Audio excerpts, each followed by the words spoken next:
Boom, I'm in the room. Good evening, everybody. Welcome to Everyday Conversations regarding mental health on a Thursday, live from the Heale Manor. I've got a great show for you tonight. I've got some guys from the Veterans Volunteer Service over in Littlehampton. They're going to tell us all about what they're up to. But before we get going, just want to give a quick plug to my book. I'm a #1 best-selling author on Amazon. It's a fact. I collaborated with 15 other hosts. We're all hosts that work off of a system called Podmatch. If you want to become a great host like me or any of these other guys, that's the book to get. Sign up to Podmatch and you'll find an inexhaustible amount of guests. There's an accompanying book with 16 expert guests. So, without further ado, right, I'm going to update you on something that happened the other week. Now, evening, Keith. I can see we've got one person in so far, and I'm sure there's lots of others out there. If you are out there, if you can just pop in the chat, say hi and where you're from, that would be great. Because there's nothing on the telly, you might as well watch this, and it's going to be a good one. I'll do a quiz on a Tuesday. It's just for fun. I mean, there's a prize that money just cannot buy. So if you want to be part of that and be in a chance of getting that prize, join us on a Tuesday. We changed the time. We're going to 8 o'clock. By popular demand, I did a bit of a straw poll and people just want to come in an hour earlier. So we're going from 8 until 9 every Tuesday. Bang. This show's all about taking the stigma out of mental health. Tonight we've got on, like I said, we've got the guys on from the Veterans Volunteer Service, and they're going to tell us all about how they go about, how they set it up in the first place, and what they do. But just going back a couple of weeks ago, remember I was on the national news, and just after that news, a veteran contacted me who lived up in the Midlands, didn't know where else to turn, saw the piece on the telly, got hold of me. I was able to put in touch with a mate of mine who's a Royal British Legion volunteer. They've been doing a little bit of work together.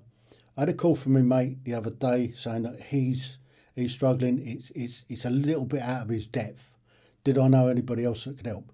Well, there's another group that's down here at a place called Fort Cumberland over in Southsea that bring veterans in that are suffering these sort of problems and they work with them. So this guy's coming down this weekend and I'm going to pop over and see him.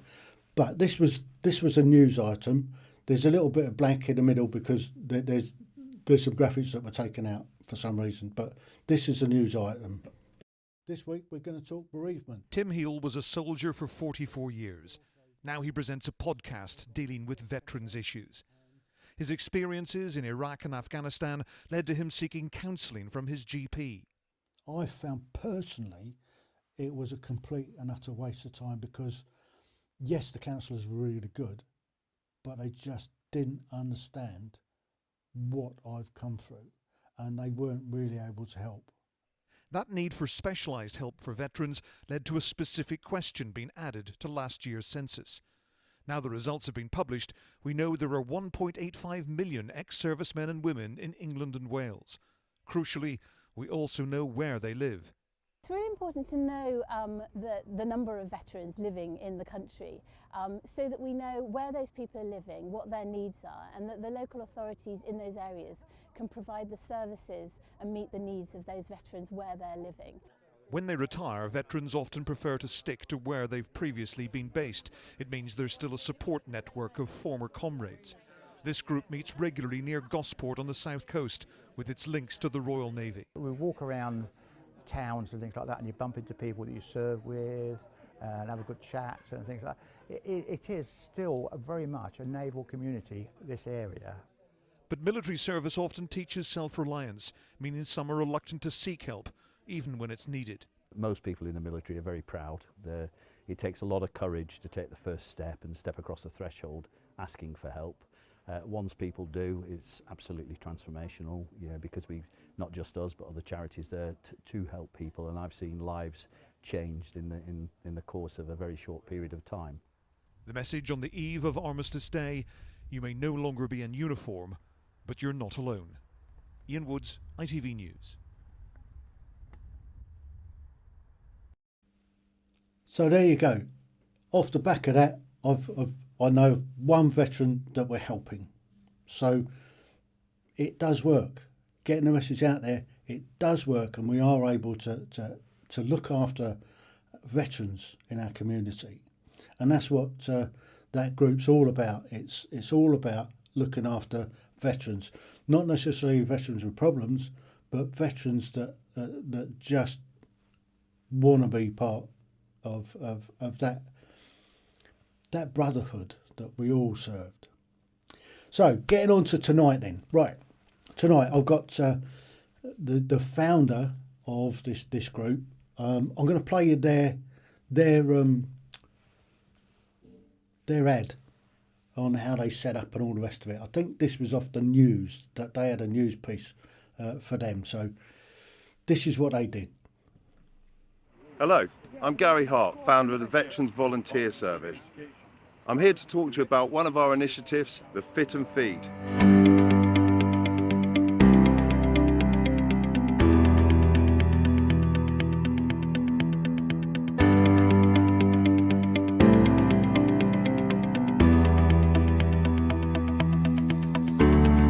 What we offer is an hour of fitness training built around circuits, boxing and kickboxing, a hot meal and a haircut, all for £1. I like the exercise in it, and it just makes you more fit. So it helps them to grow properly, and it helps their mindset. Second initiative is the Youth Focus Group.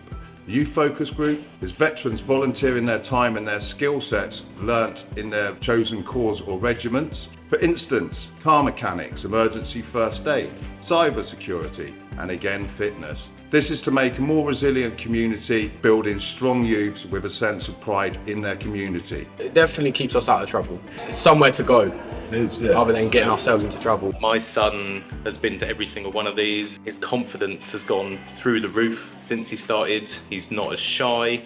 He's made friends that are not even from the town that he lives in, and he loves coming here. He wants to be here. Yeah, I think it's just great for his confidence and his development. We identified that every veteran feels a loss of identity at some point in their life. Therefore, we formulated an organisation that gives a sense of duty and dignity in the community for the veteran. The BVS and the group of veterans that are here tonight have had PTSD, and their world has turned around from when I first seen them 3 years ago to now, and it's tremendous, and it can only, in my view, enhance other veterans with the same model, and that's what BVS is all about. I got on the wrong side of the tracks again because it was easy to do. It was the only thing I knew. You know, some of my family said to me, "Look, you've got to go and get a bit of help."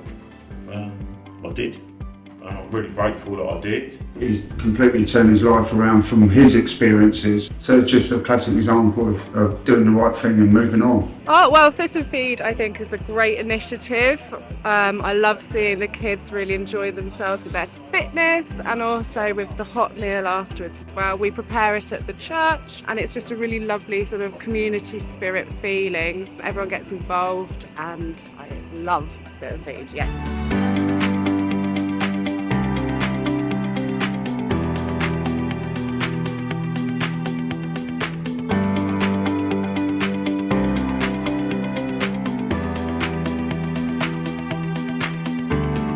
Please support Fit and Feed. Do come along. We average 100 to 120 children each session, and it's only growing. If you feel you want a sense of pride and duty within your community again, the VVS are waiting for you to get in touch. Fit and Feed for the future.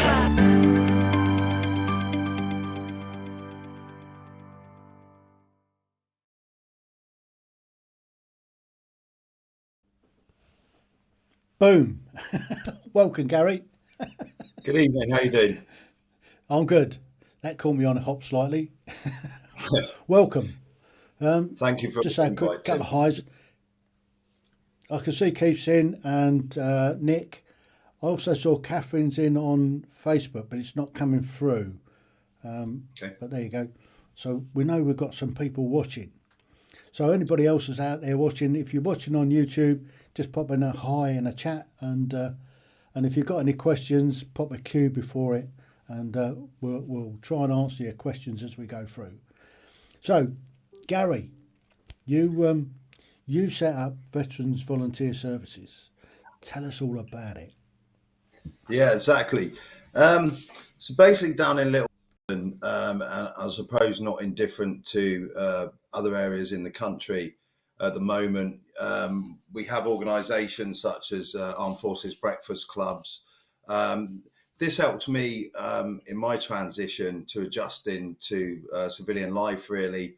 And I met some great now mates from different CAT badges or units there.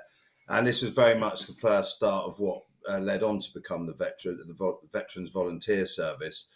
The service itself was born from the fit and feed that we'd done. There's a poverty problem down here in Littlehampton. About 40% of the community are under the breadline.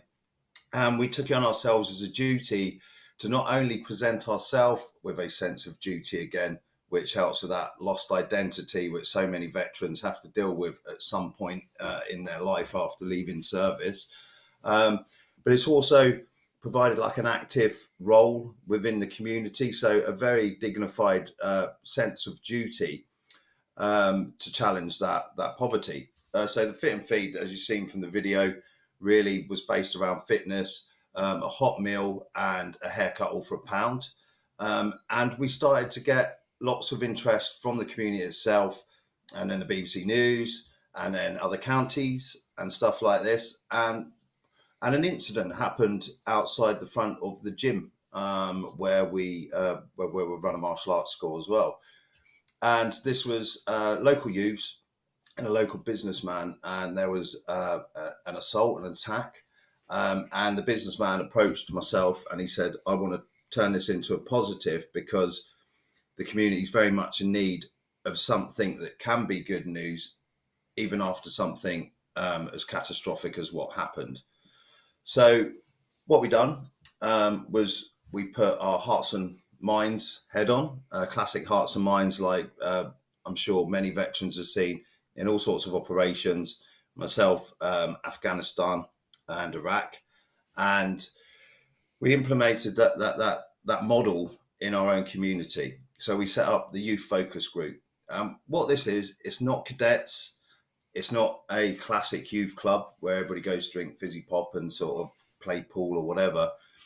We very much look at each individual, at what might be the cause of maybe straying off the path, what their support network is, and how as veterans and all our learning to do with team ethos, pride, the fact that we can all come from all over the world, all different religions, but we've got the same mantra, and how can we build that to make a more resilient youth in our community. So we call it building a local hero. And if you can do that sort of phoenix from the flames type of effect, that's what got the imagination of everybody from the NHS to the departments of works and pensions that both want to prescribe, public prescribe the VVS. So with the Youth Focus Club, we approached the council. Initially, everybody said, we've tried to implement so many different things, it won't work. We were almost laughed at. Here we are a few months down the line where the full deck of cards of what all the kids that are under youth justice attend our club. They're coming on leaps and bounds. Their characters are changing. They're finding out what community ethos is, being helpful, being polite. It's closing the age gap. And it's also building a respect for veterans that might not be there unless you're involved in an armed forces family or network. So it's really gained legs through that. So it's led to now the Youth Focus club and youth justice asking the VVS whether we would consider in a big scale across the land working with youth justice as appropriate adults. Okay, because normally this is like letters go out to people in the community. They don't really know who they are. But obviously with a veteran, you can be easily vetted. You've done your duty, you know, you're going to be on time, you know, you're going to have discipline, and it just works well. So that's kind of how it's going. From that, we've had people come along that have also asked for overlap work. And funnily, you're down at Fort Cumberland. I was over with Gary perhaps a month ago. Brilliant character, brilliant place. And, you know, he's keen for us to go over there as well. How the VVS differs is a veterans volunteer service. So you don't have to be a veteran to join, but you have to want to work with veterans and kind of just go along with our mantra, which is community unity and the importance of a veteran in making that work. So if you look at kind of in a nutshell of what we're doing, we're building a stronger community in the future by investing key skills in the youth. Okay, so emergency first aid, car mechanics, knowing where all the defibrillators are in town, knowing how to do the phonetic alphabet if there's an emergency, so they can do a quick focused handover. And within all those things, they get pushed out their comfort zone, so they learn a bit about themselves. The self-development comes in without having to be shouted at or given orders. We just encourage in a certain way, but we certainly lead by example. So at the end of the day, that's what's turning the minds. It's, as I say, it's like a classic hearts and minds. Why? I do have to give a few thank yous to people that have been over to help. I'm going to start with Jason Stevens from Veterans Growth. He's very keen to work with the Veterans Volunteer Service and the youth focus group with his facilities over at his farm, which is great. Kind of see and do trades rather than worrying about academic trail, because some of these kids, they've been in lockdown for 2 years. They're 2 years behind, and some of the places they've been in lockdown in are probably the most uninspiring places going with parents that just aren't the right kind of support. Service Dogs UK and Martin Diver. Okay, Ollie, the service dog, comes along, is a great calming measure. You imagine you've got kids that are from a troubled background, veterans with PTSD, some of them. Okay, and so you've got to make sure that kind of like the safeguard and all that's in place for the old pressure pot there. Fighting with Pride. Okay, we're kite marked by Fighting with Pride. This again sticks to our mantra, the community unity, all veterans, regardless of your stance in your own life. Okay, everybody's welcome as a volunteer. And that only strengthens our belief in one community and a veteran's new duty or new service. Okay, with our band. Okay, it's the only thing that kind of is our cap badge. Okay, Kate Parkin, the director of Armed Forces Network, and Jane Burt, who's the mental health lead. Again, they're creating a program which is going to be commissioned by the NHS through the VVS.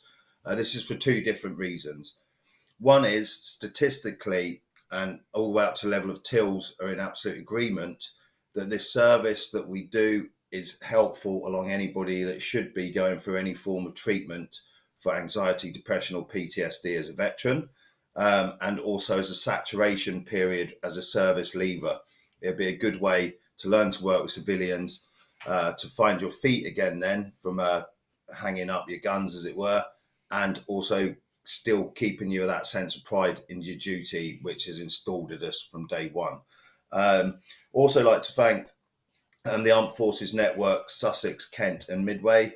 They're completely behind what we're doing, and this is the template where we're going to push our further cells. So the next ones will be in that area before we look at going further out. TILs, they agree that the VVS, as I said, works well with PTSD treatment. And last of all is Lodge Hill and Lydia up there, who is offering facilities. It's a massive multi-acre complex, firing range, sort of assault courses, rope training, all that. And what we're doing is we're actually working on designing a Veterans Volunteer Service instructor program. so that people that then get put in different areas, obviously you'll kind of have a team that's set up with an infrastructure. So there's a chain of command, and there's also people that are all safeguarding checked, DBS checked, and that have some form of credible training. So it keeps moving forward with exactly what we do. And working with the wounded and Arran District Breakfast Club that were instrumental in my own recovery from PTSD, and helping us get set up with the first check of £500, which is from the Arran District Club there. So we thank them. You can mention that. And there we are. So that's how we were born. That's where we're at. And it's just as we've kind of moved along from setting up the first Youth Focus Club, as where it's turned into, statistically, they're like, how does this work? What magic wand is there? And well, we're ex-military veterans. We've been trained extremely well. We've been in hand, and we're using that out in our community now. And also it's to help our brothers settle back into Civvy Street, if you like, people that are just behind veterans and the armed forces to come and work alongside us as well in that active unit. So therefore now we got people in positions of mental health experts, car mechanics, paramedics, and they're all ex-military, but they're also VVS. So the network is absolutely second to none for being able to achieve what we're trying to do. And now we're being asked, do we want to work with, all across with youth justice as appropriate adults and these youth focus groups. So what we need is more volunteers. We need to get there's a bit of a younger crowd out there, I feel, that are back from the sort of like the more recent Afghan and stuff, that aren't in the LBIs. They're not joining the other groups, and they need something to do. And they can also buddy up. So we have a civilian, a soldier, airman or sailor that might have PTSD, and then we buddy them up with somebody that's not affected in the same way. So there's a nice strong triage there. And then everybody can rely on each other and move forward. And down the line, our dream is kind of to have like a VVS bat phone in all safe havens. If somebody needs help, they get on that phone to our app. Somebody will be with them in under half an hour, and it's immediate help without going through the whole waiting system and triage chain. And more importantly, changing kind of this culture that's got into the youth in certain areas of the UK to actually bring community back, and that's what we're striving. That's our mission, and that's our new battle. That sounds awesome. So how long have you been going? Realistically, the first thoughts for this was March this year, so not incredibly long. It's just been leaps and bounds, certainly since the BBC came down and done the Fit and Feed, which was only about 4 months ago. And we've literally, each day is so full with people getting in touch, asking how they can get involved, how we can move into their area.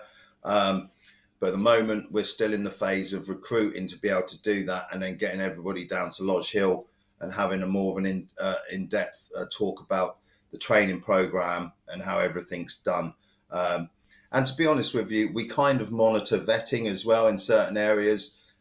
We identified there was, unfortunately, some of these groups out there, the vetting's quite poor. So you've got, if you like, kind of bloaters or Walters that are getting money that's really not meant for them. And that causes a lot of upset, and people that might be suffering already. It doesn't help with the mental health of a clean cut, this is who I am veteran. So we do challenge that. We have challenged that to quite a high degree. And that is something that we stand by as well, just openness and fairness. If you've walked through the door and you've taken an oath to us, we're completely happy with that, and we'll do everything for you. And we'll support those people, but we're also on a bit of a crackdown to try and support the system. Should the card come back, how does vetting work? and just to make sure that people are in a safe space when they actually go into these clubs and they know who they're sat with. And so that's kind of, if you like, the political lean of where we go. But a lot of it, as we say, is to just use our skill sets, worked in the military with non-weapons, with non-uniform.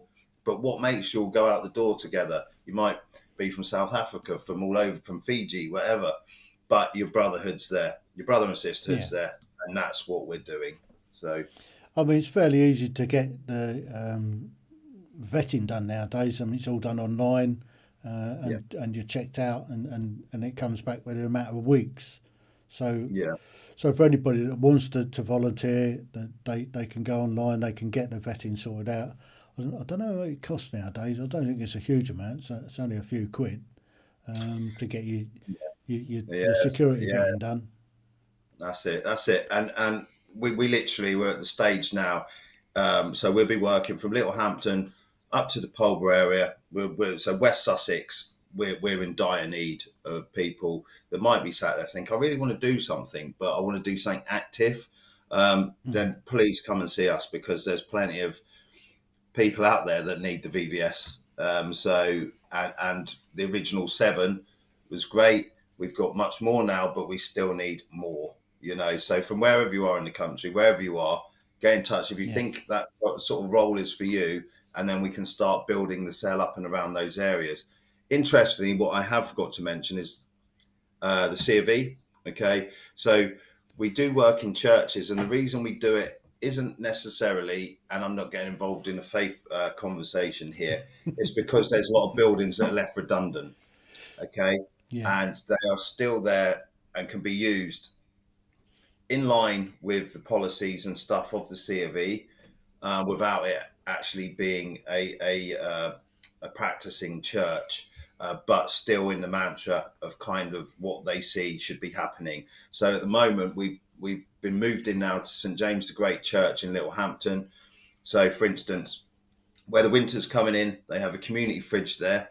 The VVS is facilitating. We've been given loads of catering equipment from a company over in Brighton.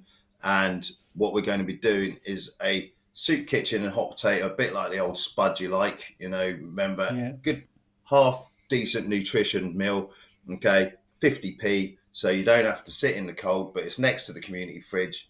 They get their ticket, so what they would have been in line, they just get called through 5 at a time. But they're also in a safe space where they can talk about the community, see the other stuff we're doing.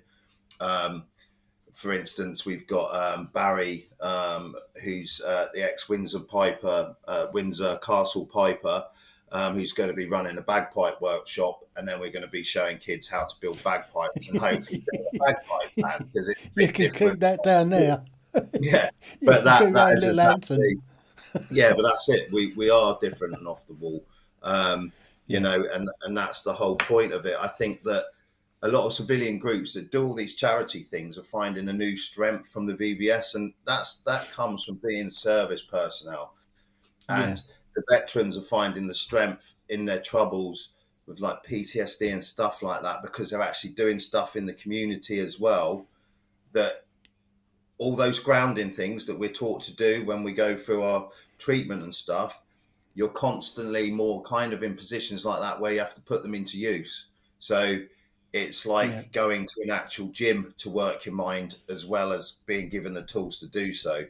And I think I'm not a doctor, but in my point of view, but have also went through that period of life as well. I find it very, very useful, and you'll hear testimonial in a minute from our Armed Forces champion that tell you some of the guys that are going through treatment are literally saying, I feel like this was absolutely needed, and I feel great because I'm involved. So I think where we're at. From a veteran's point of view, I mean, when I was serving, I did 2 fireman strikes.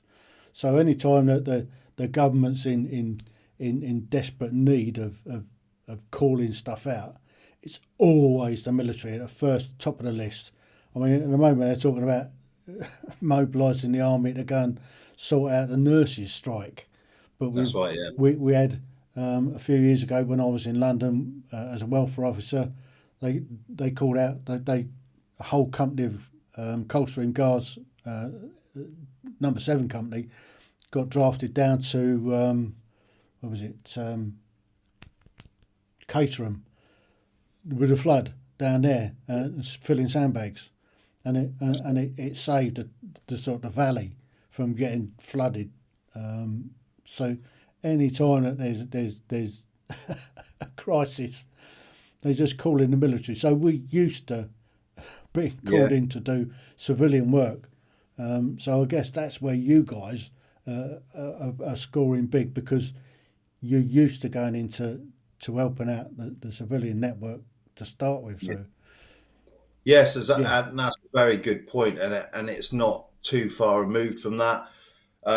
We have started now getting funding from our district council and stuff, which is great, because this is exactly what they're saying. They're like, okay, so we're sending circular letters out to people and asking them to do like duty as an appropriate adult.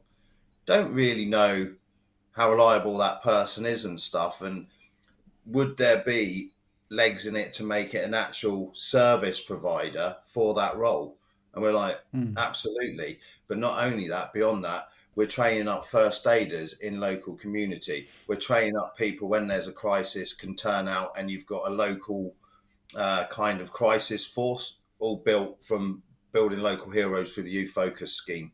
And that is very much in line with what you're saying there, Tim. Yes. Yeah. So I think, how can other areas sort of copy your lead, as it were, or copy your format? Can they get in touch with you to be able to look at? I mean, I know Gosport, for instance, Gosport and Fareham is the biggest hotspot of veterans in the country. That's why they came and did the piece down here a couple of weeks back before Armistice Day. So we've got an abundance of veterans, and we're setting up a new thing here called Conflict Military Museum Gosport, and we're looking for veterans to help out on that. But that will be an ideal kind of opportunity to be able to get some youths involved in history in the local area. Yeah, absolutely. If you feel like you're in an area where it's needed, and when I say area that it's needed, we're talking about where there's sort of like poverty, slightly deprived youths, and mainly trouble.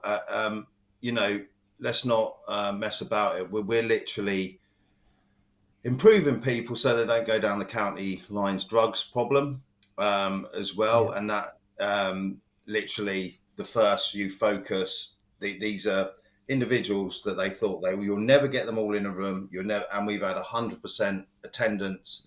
And this is why I've turned around and asked, how does this work? Well, it is your classic hearts and minds. How do you stop somebody being $10 Terry Taliban, or turn them into a local farmer? How do you do that? Yes, you can throw money, but yet it's how it's delivered. And that's all we're doing. That is literally all we're doing. And so it's Hearts and Minds campaign to work with all that. And, for our own success, should you want to call it that, it's working at pace, a little bit too much pace, as where we need to now catch up with volunteers. But Gosport is certainly a hot spot for that type of thing as well. So I think the VVS would be a very good setup over there. If somebody thinks they want to be almost like a local commander, shall we call it, and they feel they've got the skill set, or they've got a trade skill set, so you've got ex-REME, engineers, stuff like that, where we can try and encourage see and do style jobs, which is what we're doing with the youth focus down here in Littlehampton. They're starting to believe that they can go into work. They're starting to believe that there is something they can go and do. So that's why it's working, and Jason's been a key part of that with the farm, because they're learning all about horticultural stuff over there. We're now moving on to car mechanics of an actual car over there. We're going to be fixing go-karts up at Lodge Heale, and then pushing them out of their comfort zone then. So we are moving on to the more physical activity stuff now. But first and foremost, if you feel you can capture and inspire imagination with guidelines, so it's not kind of like here's your band, put your band on, and then run it the way you think you should run it. There is kind of a system, but also a bit of freelancing if that person, after a chat and making sure they're the right person, obviously then we encourage them to do their duty like that. There's so many veterans out there with so much potential that we're all hit by current stuff outside of veteran community that we can't help. Money, everything's getting expensive. Jobs aren't few and far between. As well as I'd say the circuit, lads that went on the circuit for many years, that's kind of disappearing. You've got great instructional skills, your head's screwed on. Get in touch with us. You're exactly what we're after, and you can make a massive difference in your community. All of a sudden, you feel like you belong somewhere again. Yeah. Terrific. So, let's have a chat with Steve next. I'm going to move myself. Yeah, so we're going to bring on Steve, who's also part of the organisation. So there you go, Steve. You're in the room. Hello there, Tim. Thanks for having me on. So, no, you're welcome. If you can tell us about your experience and your involvement, how you came to be part of the group. So essentially, I'm an Armed Forces Service champion through the Breakfast Club. They put forward 4 volunteers to go on the courses. And off the back of that, we attended that. Off the back of that, probably about the first year and a half, we're obviously coming across veterans that were quite vulnerable. I got sort of gained experience through different people and their backgrounds, etc., etc. Came across Gary. To put it blunt, Gary was a lost soul coming back from conflict. He had no confidence. I identified he had severe PTSD, and I said, this guy needs help. And I asked him, and he said he needed help. So I went to Walking with the Wounded. The CEO there, Fergus, had 2 women to him within 12 hours, even to his family, his mum, etc., etc. So Gary's got complex PTSD, and he's been through a hell of a roller coaster. And he's a very intelligent man. And like I say, at the start, he was lost. Where he is now to where he was 3 years ago, the confidence, oh my God, it's unbelievable. It's like going from the bottom of Mount Everest right to the top. So the confidence in this man is expanding through the team. He's got lots of knowledge. And when he came up with the idea with the VVS, when he was in the gym doing the British Military Martial Arts, and I must mention Lee Matthews, who's one of his colleagues, we had a meeting with him, and he got Gary involved with the British Military Martial Arts in the gym, which then give him the inspiration and a drive that was missing. And off the back of that, Gary identified in the local community individuals, young families, kids, moms, dads were really struggling. And this is where he came up with this idea. In addition to what he had been through with the PTSD and other veterans that he's seen, and he's working on the TILS program, etc., etc., he knew there was something missing. And basically, him and his fiancée, Poppy, said, we're going to do something about this. So with me in the background, I just sort of kept Gary on the level. He was still going through his TIL program with the NHS, and it's just gone on from strength to strength. And off the back of that now, there's 3 veterans within the VBS, one of which I serve with. All 3 would not be here. Simple as that. Simple as that. To me, it works. It works because the drive and the passion that this man's got, and this thinking outside the box, like soldiers do, especially infantry people, amazing, and that's where it's going. And you've got, the skill sets. What I've seen with these 3 individuals is basically quite simple. So you've got 3 guys, 2 of which are infantry, Para and Irish Guards, and you've got one who was Remy. Now, he's a mechanic, very skilled mechanic, very, very skilled. That man is where I would say probably he's sitting around the 2 year mark where Gary was 2 years ago, in a really bad place. But since he's been with the VVS in the past couple of months, he's on his roller coaster, but he's going the right way. And I've seen the change in all three of them. So, and I know it works. It's quite simple. They are passionate about the next generation coming through, what they're given, their knowledge of what they've learned through being a soldier, civilian, coming out of the army, trying to find your feet. They've got a sense of purpose and duty to the local community, and they don't want the kids going down the wrong route. So their drive, I see that day in, day out, and it's fantastic. So how often did the group sort of meet up? How often did they run a... Well, the group, we meet up in the church every fortnight on a Wednesday night at 6 o'clock till 8 o'clock. And essentially we've got 4 stalls out. So you've got a mechanic stall, and he's got bikes out, which interests the kids. So you've got bikes that have been donated and sense of repair. So they learn off him. I'm quite amazed with the Remy because they know everything, don't they? Let's face it. So they strip the bike right down completely to the bare bones, and then they put it all back together again.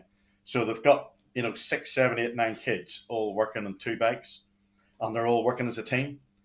And then moving on. These are obviously motorbikes rather than push bikes. No. This is push bikes. Push bikes. Oh, right. So yeah, just basic push bikes. That's coming next. But moving on to the next role, we go into the medical sector. So you got Davey, who's doing who's a paramedic.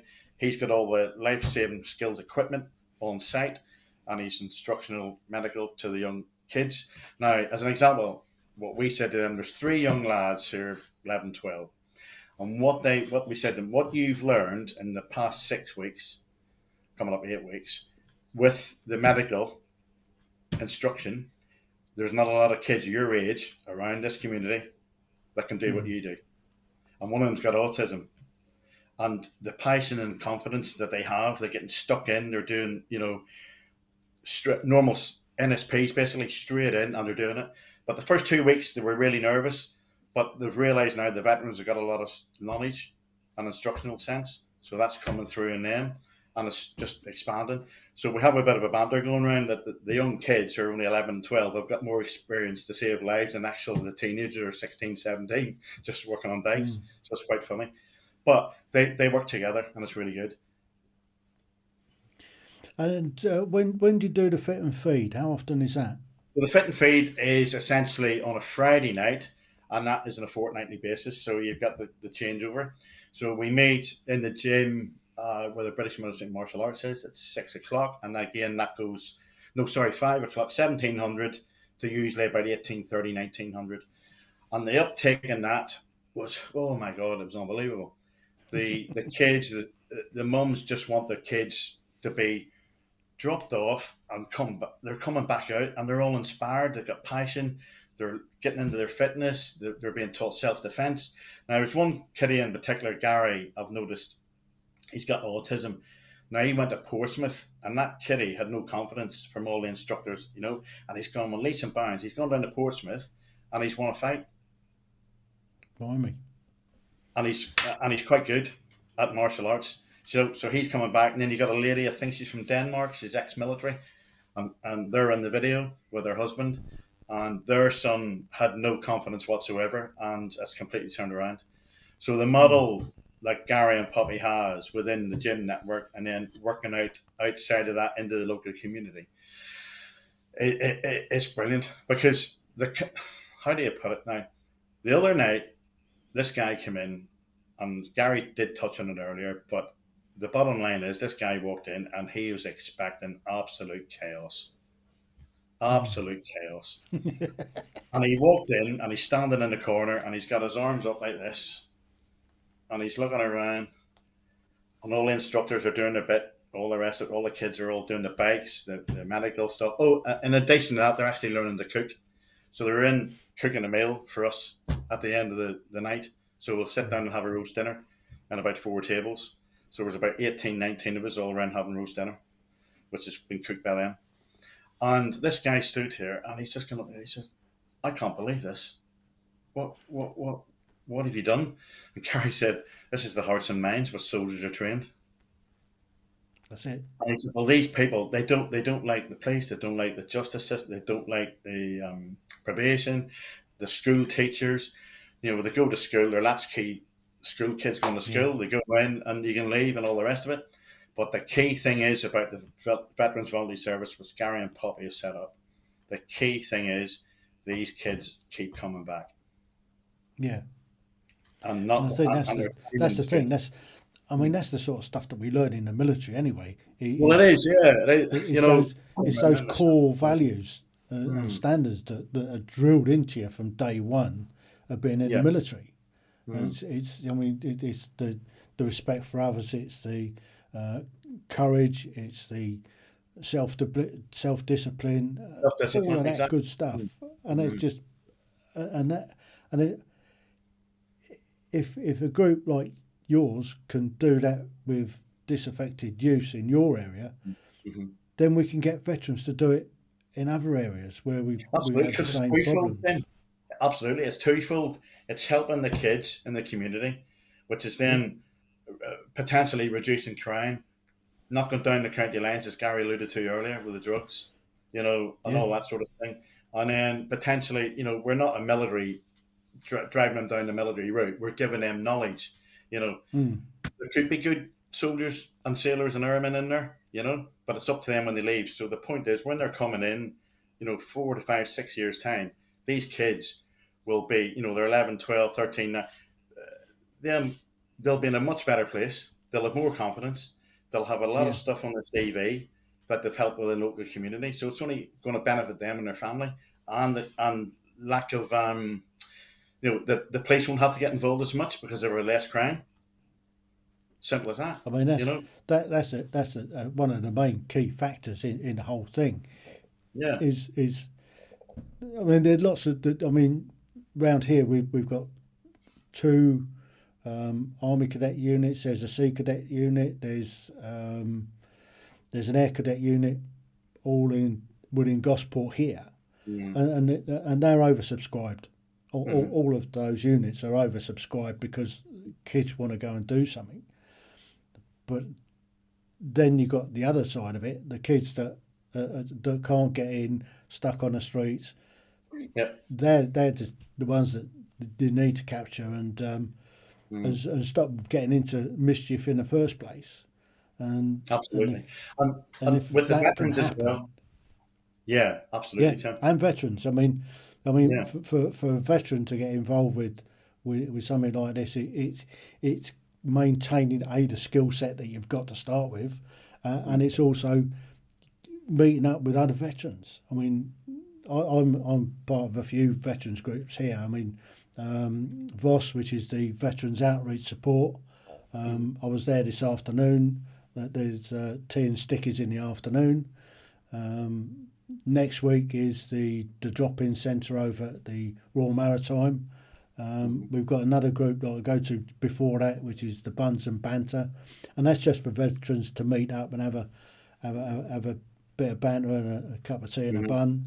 And they've laid on a few little events for us. We went to ceremonial divisions at HMS Sultan a while back. Oh yeah, and that was a great day because we got to talk to some of the young sailors that are going through, which was a really good thing, and to watch a big parade like that. It lasted a couple of hours. Brilliant. So it's a bit of a passing out parade as well for the young lads that have finished their phase 2 training before they're going off onto the ships as engineers. And we're going to be invited back to that as well. And these are just veterans. So there's quite a few groups around here that do. Yeah, the veterans is key. Just to see that, it can manifest big time here because there's, like I say, there's over 1.5 million, 2 million veterans, whatever it is, all around the country. Yeah. What Gary alluded to earlier, what we need really is the 30 to 40 mark guys. The battle-hardened guys that came back from Afghanistan. They're coming out. They're not going to, some of them will fall on their feet. Some will mid-range and others won't. And we just need to get them type of people, because this will help them as well. And for what Gary's done, Davey and Pete, if this system wasn't in place, like I said earlier, they would not be here. They would not be here. And, if we can save one, it's all been worth it. It's all been worth it. There's too many soldiers, all corps, all the three services, particularly the army. I lost my friend 6 weeks ago. Oh, it's nearly 8 weeks ago now, actually. And something like this, where he was from in Liverpool, I know lots of guys up there from my regiment, and they would love something like this. So if something like this can roll out across the country and benefit the local community and the veterans that are, coming out of the forces, or ones that have been out quite a long time and have got no sense of purpose or duty, this is it. This is it.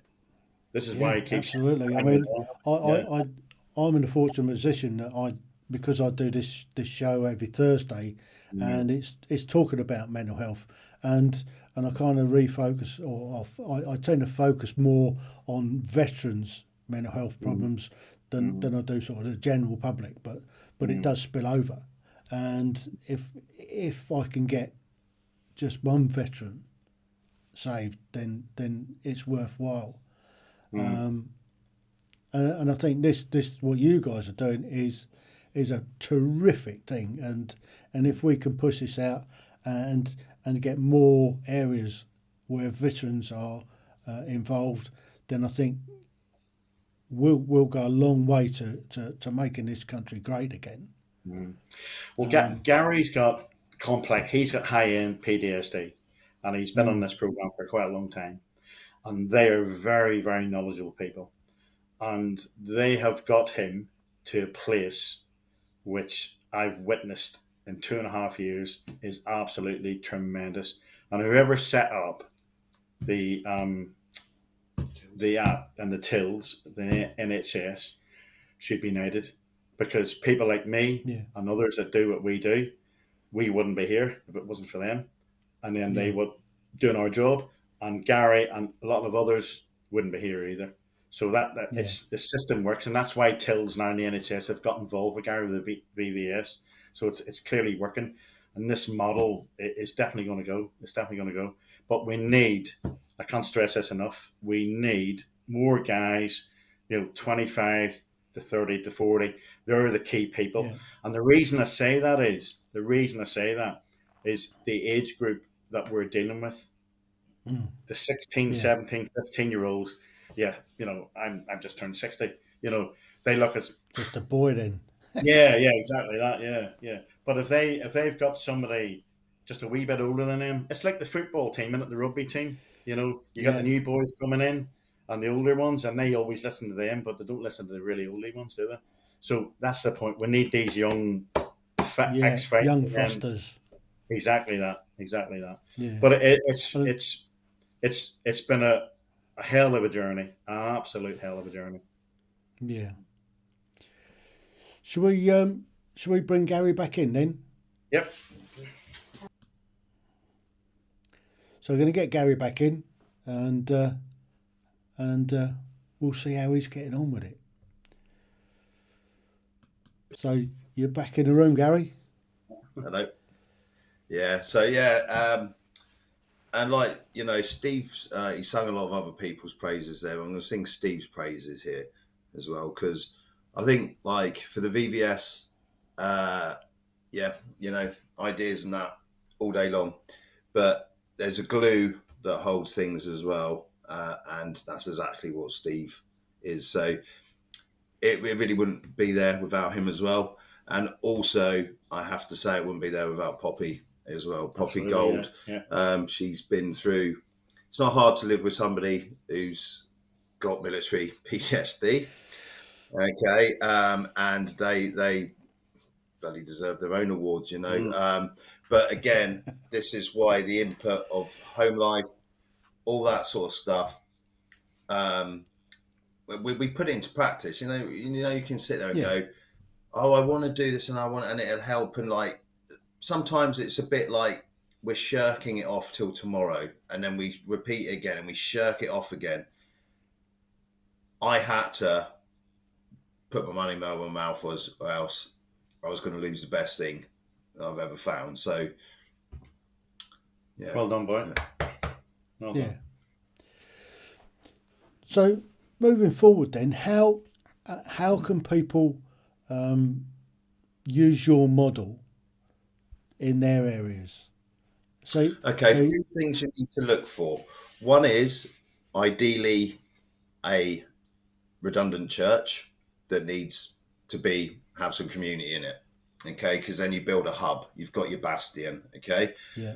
Secondly, you need to look around how you can build your team.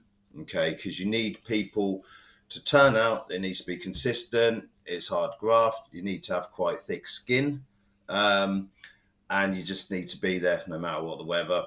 And also, then, if you're feeling a loss of identity, if you want a sense of duty, if you want to feel like you're almost back in a unit, then it's the place to go. Even on Remembrance Sunday, we've all been there year after year. But what we do, okay, is we put these bands on, okay, very simple, and it makes you feel like you've got an active duty. You could see the blokes buzzing from it, okay.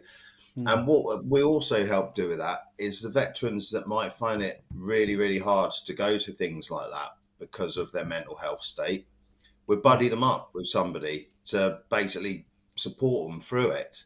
So it helps you, no matter what, kind of identify, not so much as the end product of when you left the military, but the person that walked through that recruitment centre door and felt 10 foot tall when they'd walked out saying, I want to volunteer for my queen country. Yeah. Okay, it's the same thing. It's your community. That's why you do it. And we're replacing that. We're still giving that role. And it will, continue growing. Like we say, we've got these big questions being asked. Could we facilitate other things? We could, but we're now at the phase where we need to push out a bit more. Like tonight, be talking to people in the right seats, hit the regimental associations, hit the magazines, and let people know kind of. I guess we just wanted a proof in the pudding up to the point of funding, because that means we've jumped through more fiery hoops than the Great Soprendo, quite literally. Do you know what I mean? Councillors, high-end police officers, everything. Check. These are working with vulnerable youths. But like you say, when they turn around and gone, the high street's cleaned up. There's no violence. It's all like, well, that's when they've now given us that funding. So that's our proof in the pudding tick off. And now we can go to people and say, this is actually credible, rather than like, this is a good idea. What do you think you want to get involved? They can see the statistical change. They can see the credibility behind it. And then hopefully we'll get some volunteers come forward, and then it can grow. And as it grows, so will the stuff that we're involved in doing. And eventually you'll end up with kind of like almost like a domestic defence, a domestic crisis group, like you say, flood, stuff like that, where people turn out, one, because they believe in community again, two, because they've got skill sets in all those relevant things. And we've made a more resilient community for that. And so the slog is ahead of us, but we've certainly got over the first hurdle. So we're looking forward to the others. I had an idea of having community national service. So it's a bit like national service without the guns. So kids leaving school, they go to one of these centres for 6 weeks. They do the square bashing, just like you did it back in national service in the 50s. So you knock them down, you build them up again, you give them a bit of pride, you give them some new skills.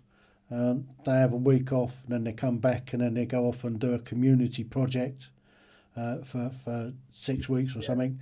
Come back, have another week off, and then they go off and have a couple of weeks adventurous training before they finish up, and then that they then help to find work. Over about sort of 18 weeks, you've turned kids out of school. You've instilled discipline into them. You've given them a sense of purpose, and you've made them more confident individuals to go out into the wider community and into the workplace, where they've got that sense of pride that I think is lacking in kids nowadays. Yeah. I don't know what they're doing in schools. They just ain't teaching them that. Exactly, Tim. You know, the if you like, the snowflakeness, whatever you want to call it, the lost generation. That's exactly what we're doing at Lodge Heale. So those facilities are used for that initial kind of boot camp introduction, and then the youth focus groups will be the follow on. So it's like the continuation training, the keeping in league with that, and obviously these characters or these young individuals will be prescribed from youth justice. So at the end of the day, it's for their own good as well. But that is very similar. I'm pretty much bang on what we're saying. Perhaps, you know, we could have more of a talk personally, you know, about that. But yeah, that's literally a kind of the end product of the youth focus group from the VBS there. And it's finding somewhere, getting the backing to do it. I guess that's probably the hardest thing in the first place. Finding the veterans that want to get involved with it, finding the funding to be able to do it, and then finding the proper to be able to deliver it. That's exactly it. But we're at that phase now where we've identified the training area, which is Lodge Heale, up near Pulborough there in West Sussex. They've got everything there that is needed, and then we've got a couple of satellite centres, which are two churches that we use now for the continuation, the youth focus, and then they have to do public hours because it's like it's classed as almost like a community service if they've been in trouble with they're signing it off. So VVS sessions classed as public hours. Okay, so that's their public duty being done because they have to cook, they have to work for veterans, and eventually down the line they'll be doing drop-ins, checks. Is that veteran okay? Is there anything we can do? You know, and as we say, that they walk around now checking that all the defibrillators are still in place. They haven't been vandalised. We even had somebody hand in a knife last week, and the police phoned up and said, you know, thank you for all that you're doing, because we would have thought that. But there you go. You know, maybe old-fashioned values with a new set of eyes is kind of where it stands, I think. Yeah. I think that is the way forward, I think. And I think veterans can be a leading part in that. Absolutely. And so the more veterans that get involved, the more reach that we can get. So it can then it can go beyond the disaffected youth to normal kids that don't get into trouble, that are the sensible ones, that don't want to go and join the cadets or the scouts and that sort of thing. But they want to do something different that gives them a boost, that gives them an advantage into the workplace. And I think that's where veterans really can come into their own. Yeah, that's exactly right. And at the Littlehampton Youth Focus Group, even though we do have the troubled youths, we also do have a handful of like from perfectly normal, like you say. It's just that perhaps the parents, you know, there's been a lot of war conflict in the last sort of decade. They don't want their kids going to join up, but they do want them to maybe consider blue light services, even the RAC, the AA, things like that, where you're still a local hero. You know, and that's where we work on that as well. So hence why we have the skill set and the trades, but we want sort of like your infanteers and stuff like that as to do the instructor's course. So you do have that quick thinking, on your feet, can work under stressful positions, and also hold the attention of a room because of the manner of a man. So That's basically where we're at. And got your ditch course behind you. Yeah, that's it. Yeah. Been and done junior, senior Bracken. Yeah. Well, that's it. With a lesson plan. Yeah, exactly. So and that's exactly how we deliver stuff. Really, we have a brief, and then we have a decision and consequence chat with the youths on the start of each session. So, how's your week been? What have you done? What decisions have you made? And how's that panned out for you, basically? And it gets them just thinking about their life, and and it also makes them communicate in normal language and speak and have to kind of talk normally. There's almost like a new language that nobody kind of understands that they communicate in. So we encourage not to do that. We encourage to be informative and we're not fed. We're ex-servicemen and and all the rest of it. So we're breaking the back of it, and that's literally what you clearly kind of had your own thoughts on before is pretty much what we're doing. So please, anybody get in touch. It'd be good to talk to yourself again, offline at some point, Tim, as well. Absolutely. We can have a chat after this, actually.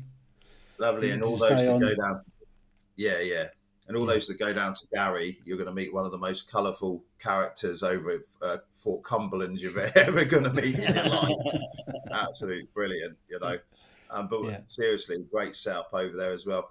Everybody's doing so much that I feel like the veterans do lead the way, their own way.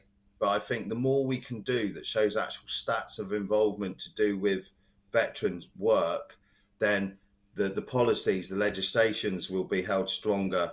Even though the covenant has now improved, there's still much more bigger area for improvement there.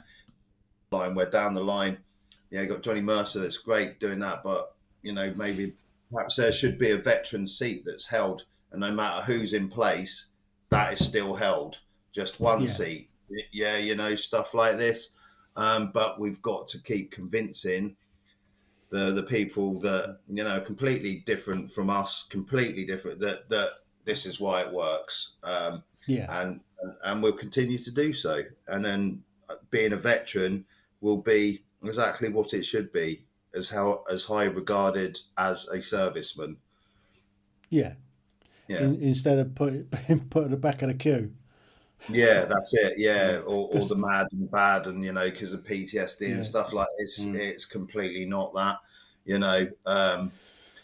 Things are being put in place and stuff is improving, but we're definitely on a mission to highlight the difference of those people. They've been so well trained, they've been through stuff you can't even imagine. Why do you just want to forget them at the other end? I mean, it's absolutely doesn't make sense. And that's what happens. I mean, we have to fight for our own rights, because certainly the government doesn't really stand up for us.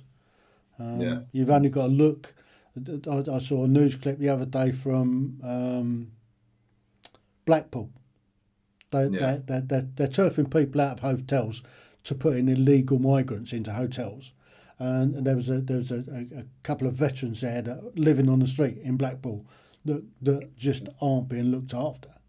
Yet illegals that are coming in from out of the country that hasn't done anything for the country whatsoever are getting put up 4-star, 5-star, 3-star hotels. They're getting free meals a day. They're getting a free phone. They're getting money put in a pocket, and they've actually done nothing for the country whatsoever, apart from arrived here illegally.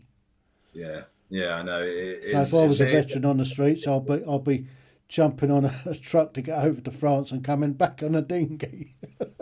Fair one. But the thing is, like we are, we're people that work with like honour and dignity, being veterans and servicemen before that. So what we'll do is we'll prove a point in under those two banners, and then give the statistics, and then they'll have to listen. They'll have to, because if you're clearing up, if you're helping cut down crime, or you're helping cut down loss of life or something in an area, eventually they have to listen. And this is exactly what we've done over here at Arran District, and we'll do it further. because there are people that would be sat out there going, I want to do that. I want to get involved. And that's all we need. That's all we need. And then we'll push on. It's simple. Yeah. Well, we're coming towards the end of the show. What can I say? So if you want to hang about after we finish, we'll have a bit more of a chat.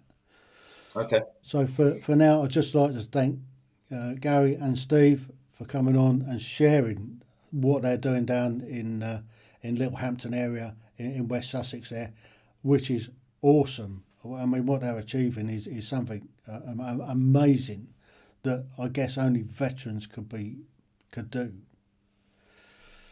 So, thank you very much, guys. Thank you. Right then, so we're coming to the end of the show again. Thank you for the people that have joined in. I've seen some people joining in. There's Brian, Esme, Stuart that didn't come up on the. For some reason, I think you're on Facebook. So for some reason, the Facebook's not coming up. Catherine, thanks again for joining in.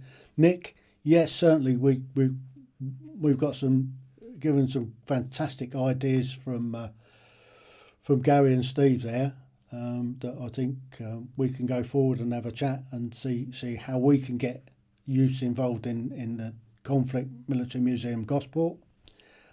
Thanks, Keith. So, where are we going? Going to do a bit more of a plug. So we've got a few people that are coming in the chat there, which is great. I see that we've had quite a lot of people on tonight from that aren't coming up in the chat box. This is this is in progress. Trying to going out on these systems and for some reason some people come in and others don't on the chat. It's one of those things.